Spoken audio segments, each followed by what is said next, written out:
Hello dear, स्वागत है आप सभी का जीएस भाई पंकज यूट्यूब चैनल पे। चलिए डियर स्टूडेंट, स्टार्ट करते हैं क्लास नंबर 3। ये क्लास आपकी ALP technician and railway JEE group D सभी के लिए उपयोगी है।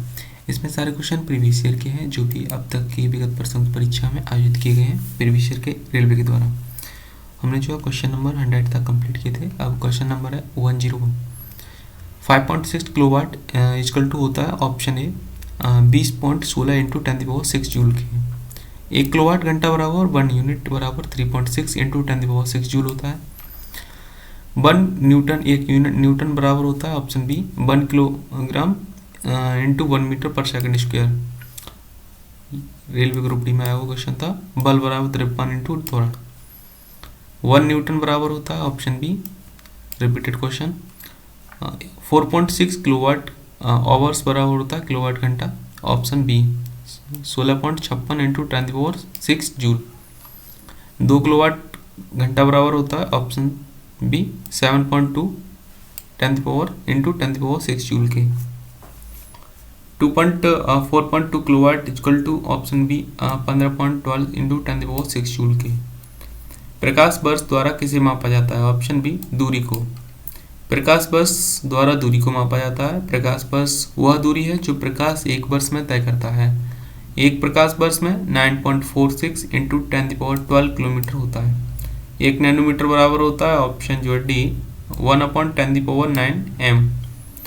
1 कूलम जो है 1s बराबर होता है ऑप्शन बी 1 एम्पियर। 1 पिकोमीटर के बराबर होता है ऑप्शन सी 10⁻⁻ की जो है 12 मीटर के। 1 जूल बराबर option A 1 newton into 1 metre.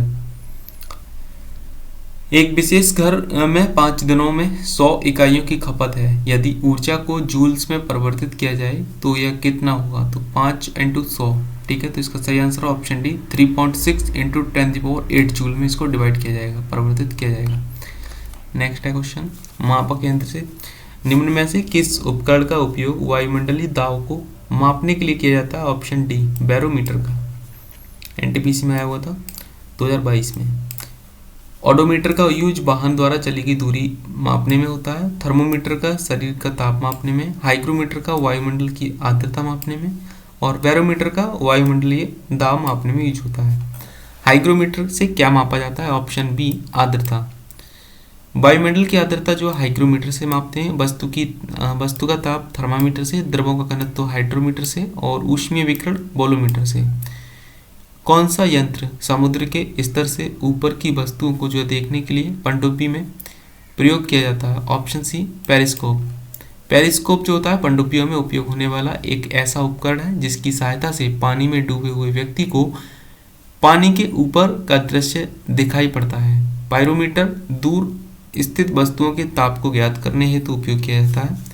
और एपिडियास्कोप जो होता है इसका प्रयोग चित्रों को पर्दे पर प्रक्षेपण यानी कि प्रोजेक्शन के लिए किया जाता है। वायुमंडलीय दबाव को मापने के लिए किस उपकरण का प्रयोग किया जाता है? ऑप्शन बी बैरोमीटर का।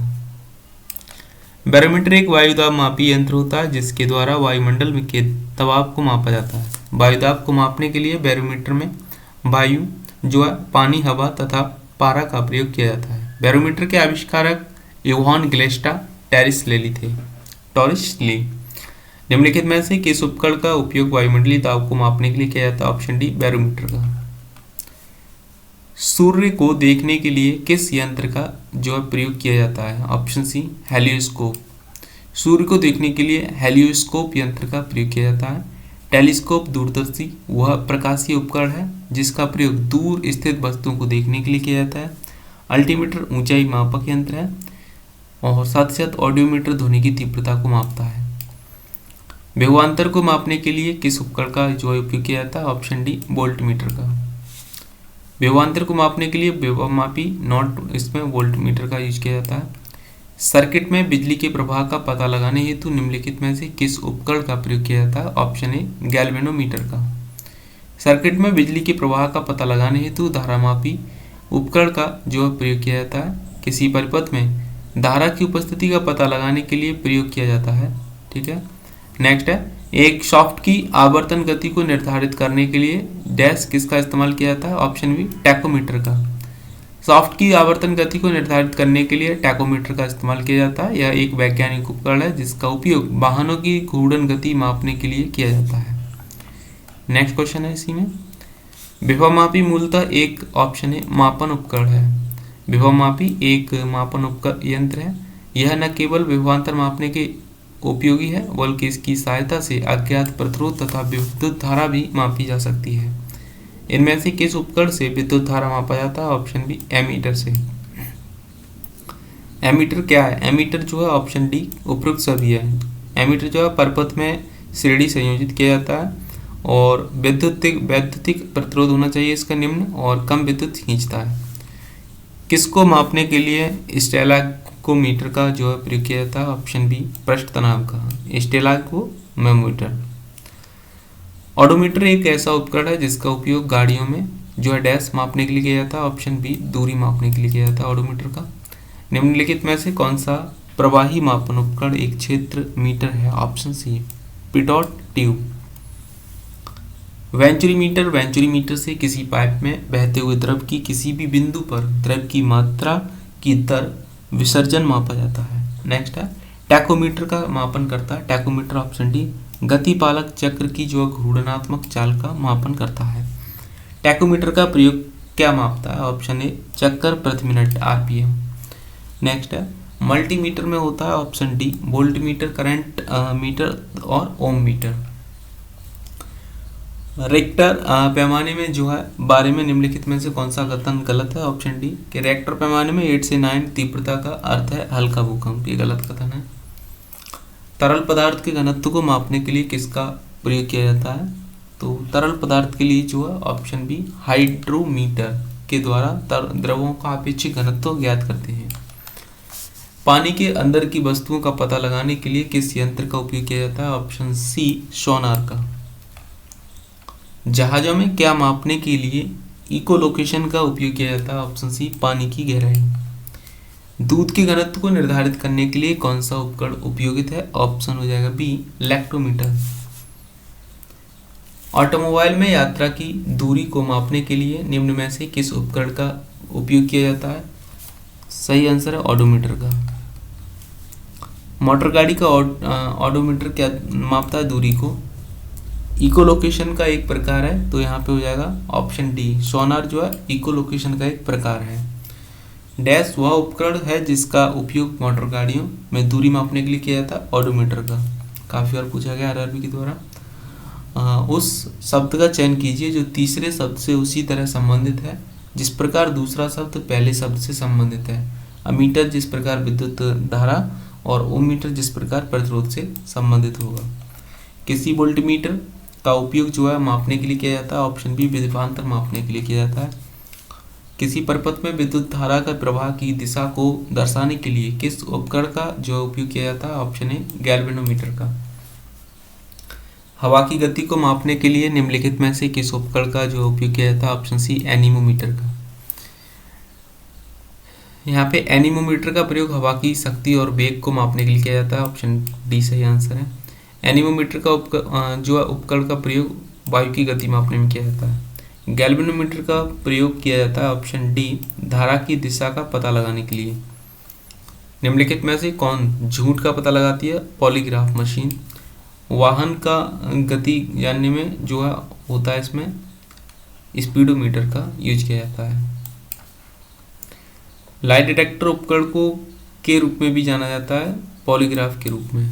निम्न में से कौन सी एक वेक्टर मात्रा नहीं है? ऑप्शन सी विद्युत प्रवाह। भट्टियों जैसे कि अपेक्षाकृत उच्च तापमान मापने के लिए निम्नलिखित में से किस यंत्र का उपयोग किया जाता है? ऑप्शन बी पायरोमीटर का।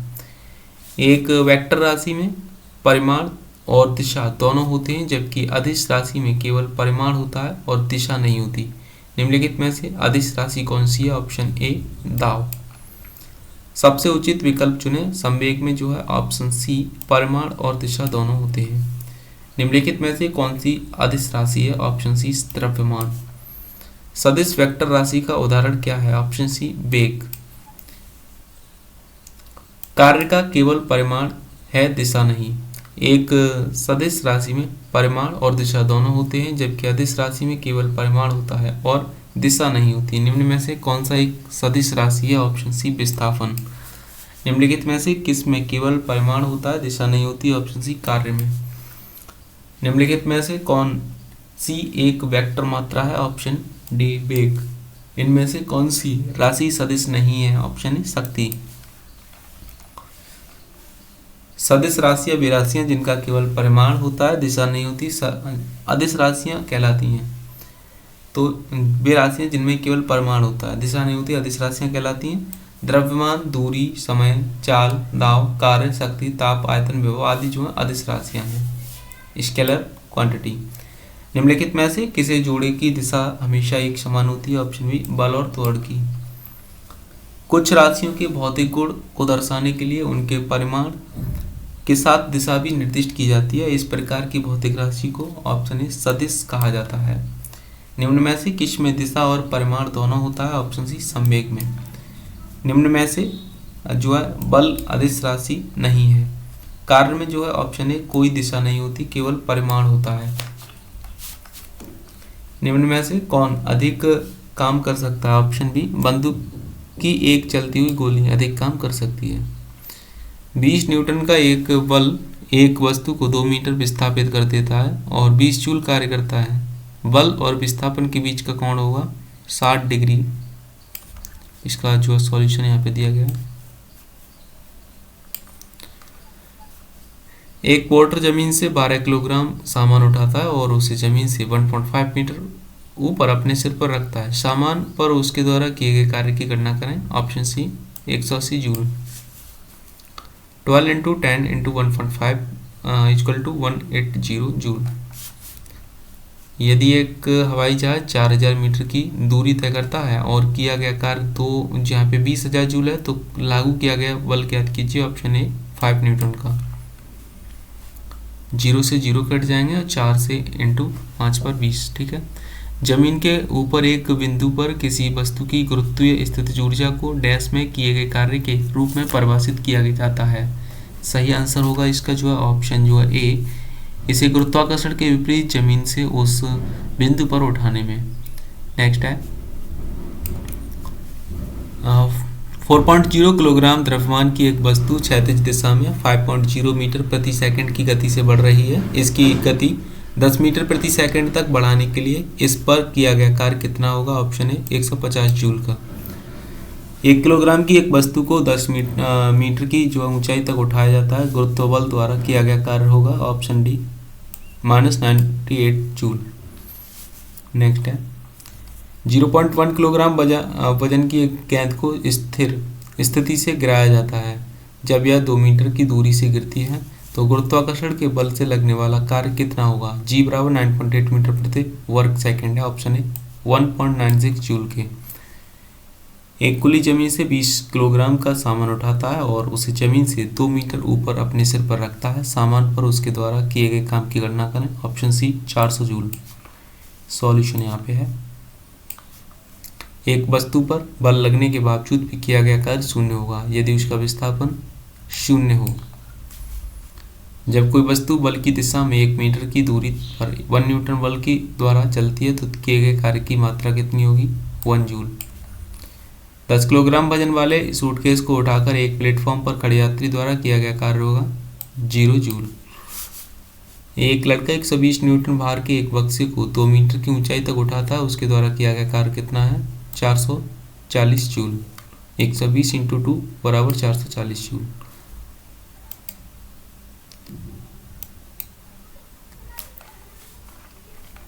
कार्य करने की क्षमता कहलाती है ऑप्शन सी ऊर्जा।